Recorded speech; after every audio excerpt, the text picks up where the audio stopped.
Remember, the U.S. is a global power, so you can't just look at one region. You have to look at what's going on everywhere. So if we go back, say, to the last intelligence projection of the Clinton administration, National Intelligence Council, year 2000, their projection for the next 15 years, they, just keeping to energy, but there's a lot more, they took it as a matter of course that the United States would control Middle East oil. So they don't discuss that much.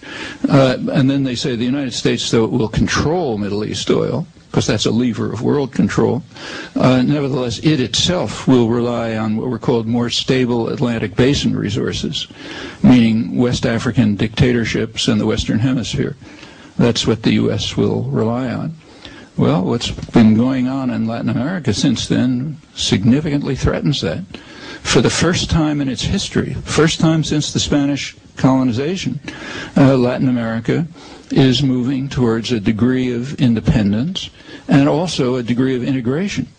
The history of Latin America is very sharply split between a tiny rich elite and huge poverty, and the rich elite, who are have been the only active ones politically, they were oriented towards the colonial power.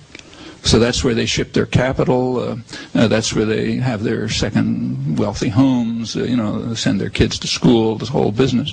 Very little integration internal to Latin America. I mean, even the transportation system shows that. It's beginning to change. They're moving towards a degree of independence and towards a degree of integration.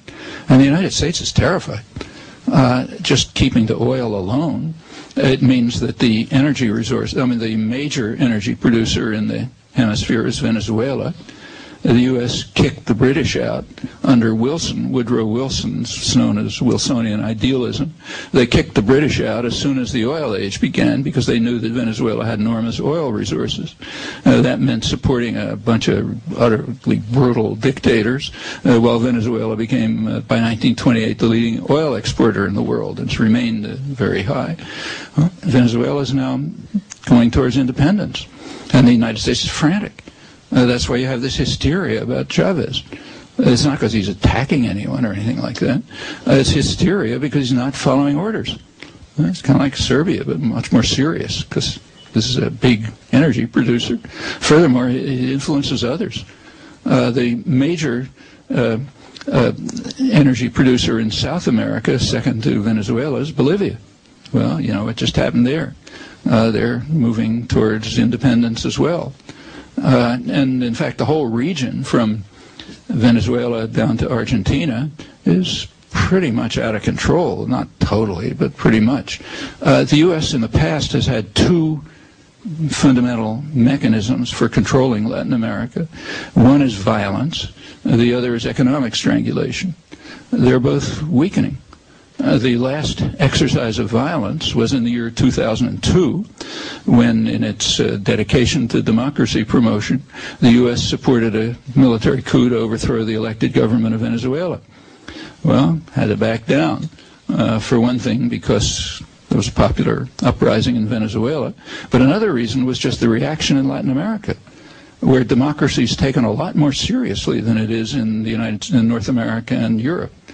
And people don't think it's amusing anymore to have elected governments overthrown by a military coup. So the U.S. had to back down and turn to subversion instead, which is what's going on now. That's the last major use of violence. Incidentally, the U.S. is preparing for more use of violence. If you take a look at the number of the U.S. military personnel throughout Latin America, the military bases, the training of Latin American officers, that's all going up very sharply.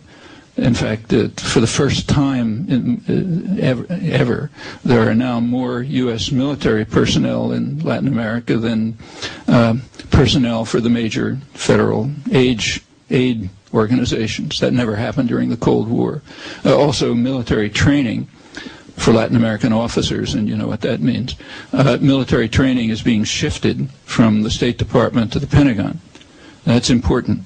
The State Department is under congressional supervision, and there are conditionalities, human rights and democracy conditionalities. They're not imposed very much, but they're there, and they have some effect. You switch it to the Pentagon, there's no controls. Do whatever you want. and the whole region surrounded by bases, and I suspect there will be secessionist movements coming along in Venezuela and Bolivia and possibly Iran. So the military option has by no means been abandoned, but it's nothing like what it was before. I mean, in the past, you just overthrew governments, didn't think twice about it. As for the economic option, that's being lost too. The most dramatic case perhaps was Argentina. Argentina was the poster child for the IMF, and following IMF rules, it led to the worst economic disaster in its history, totally collapsed. Then, violating IMF rules radically, they pulled out of it and have had rapid growth. And the international investing community and the IMF, which is a branch of the Treasury Department, couldn't do anything about it, even the refusal to pay debt. And Argentina, in fact, the president of Argentina said, well, we're ridding ourselves of the IMF. That means of U.S. economic strangulation. And worse, he was helped in that by Venezuela, which bought a large part of the debt.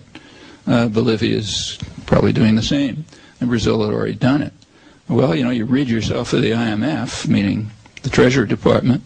That's seriously weakening the measures of economic strangulation, and it's worse. A lot of these policies are gaining significant popular appeal. I just read a scholarly paper by a very anti-Castro Cuban-American scholar who reports, I don't know where he got it from, that he said about 170,000 Latin Americans have been, in the last couple of years, have been treated in Cuban medical facilities, and most of them restoring sight under Cuban-Venezuelan programs where Venezuela pays for it, and blind people, others who need medical care in the U.S. dependencies, where they can't get it, of course, are sent to Cuba, where they come back seeing they were blind. Okay, that has its effects on countries. It's called Operation Miracle, and a lot of and within Venezuela, as far as you can like it or hate it, but the interesting question is what Venezuelans think about it.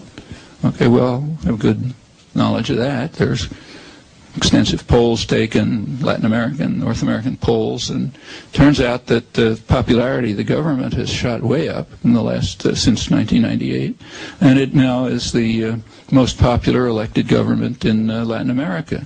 In fact, in the hemisphere, because this government is not popular. So it's the most popular elected government in Latin America, and it keeps going up. Well, reasons not too obscure, but sure, it's driving the United States berserk. That's why you have the constant hysteria from the government and the media about the terrible things in Venezuela and Bolivia. Noam Chomsky speaking at the United Nations yesterday. Noam Chomsky is MIT linguist. His latest book is called Failed States, and that does it for our program.